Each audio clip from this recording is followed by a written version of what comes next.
পুজো প্রস্তুতি পরিদর্শনে police commissioner, মণ্ডপের নিরাপত্তা ব্যবস্থা পরিদর্শন কলকাতার সিপি চেতলা অগ্রণী, সুরুচি সংঘ সহ বিভিন্ন পুজো মণ্ডপ পরিদর্শন।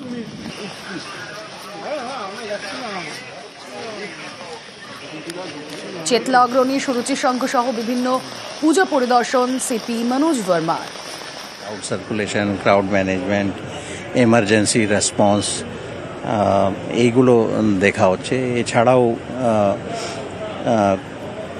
ইলেকট্রিক্যাল অ্যারেঞ্জমেন্ট কীরকম আছে, কোনো ন্যাচুরাল ডিজাস্টার হলে কীরকম ব্যবস্থা থাকবে, এইগুলো যেরকম আজকে প্রচণ্ড বৃষ্টি হয়েছে, তো বেশি বৃষ্টি হলে কীরকম অসুবিধা হতে পারে অ্যান্ড পাবলিকের সেফটির জন্য কী কী ব্যবস্থা আছে, এইগুলো সব দেখা হয়েছে। মোর অর লেস সব জায়গায় ভালোই অ্যারেঞ্জমেন্ট আছে। স্পেশালি এন্ট্রি, এখানে ডালিয়াতে দেখছেন খুব বড় এন্ট্রি আছে অ্যান্ড এক্সিট সেরকমই বড় এক্সিট আছে। এখানে ক্রাউড সার্কুলেশনে বা পাবলিক সেফটিতে সেরকম কোনো অসুবিধা নেই।